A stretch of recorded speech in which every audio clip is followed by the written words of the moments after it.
Assalamualaikum warahmatullahi wabarakatuh.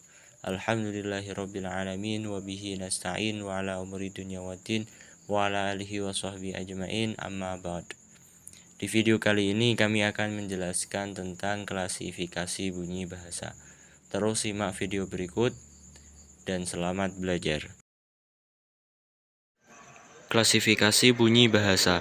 Pada umumnya, bunyi bahasa dibedakan menjadi dua, vokal dan konsonan.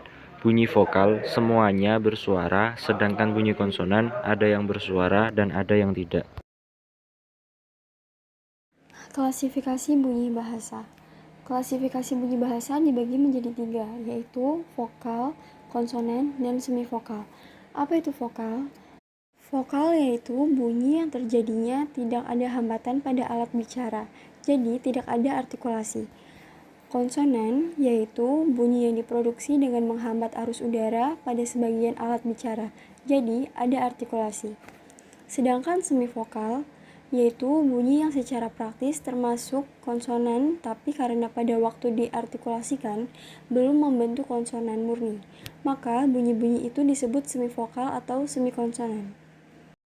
Setelah itu ada nasal dan oral.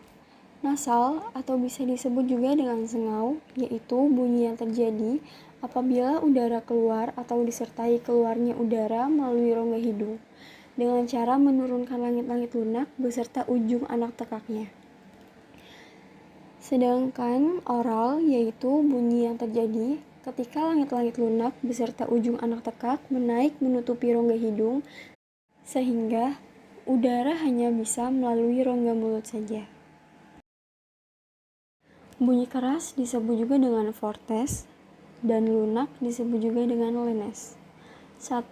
Bunyi bahasa disebut keras bila pada waktu diartikulasikan disertai ketegangan kekuatan arus udara. Kedua, jika tidak disertai ketegangan, maka kekuatan arus udara disebut bunyi lunak. Bunyi panjang dan pendek. Pembedaan ini didasarkan pada lamanya bunyi diucapkan atau lamanya bunyi itu diartikulasikan. Bunyi rangkap dan tunggal. Bunyi rangkap atau diftong adalah bunyi yang terdiri dari dua bunyi dan terdapat dalam satu suku kata.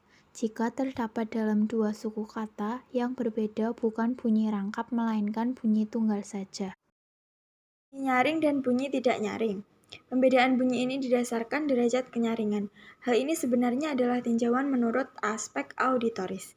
Derajat kenyaringan itu sendiri ditentukan oleh luas sempitnya atau besar kecilnya ruang resonansi pada waktu bunyi itu diucapkan. Makin luas ruang resonansi saluran bicara yang dipakai pada waktu membentuk bunyi bahasa, makin tinggi derajat kenyaringannya, begitupun sebaliknya. Bunyi dengan arus udara agresif dan bunyi dengan arus agresif. Agresif yaitu pembentukan bunyi yang dilaksanakan dengan arus udara keluar dari paru-paru arus udara. Arah arus udara agresif dibagi menjadi dua. 1. Agresif pulmonik ialah bunyi yang terbentuk dengan arus udara agresif atau keluar dengan mekanisme pulmonik. 2. Agresif glotalik ialah bunyi yang terbentuk dengan arus udara agresif atau keluar dengan mekanisme glotalik. Agresif yaitu bunyi yang terbentuk dengan arah masuk ke dalam paru-paru. Agresif terbagi menjadi dua, yaitu 1. Agresif glotalik yaitu bunyi bahasa yang terbentuk dengan arus udara agresif atau masuk dengan mekanisme glotalik. 2. Agresif velarik yaitu bunyi yang terbentuk dengan arus udara agresif atau masuk dengan mekanisme velarik. Baik, terima kasih telah disampaikan materi tentang klasifikasi bunyi bahasa. Bila ada kekurangan, kami memohon maaf. Semoga bermanfaat.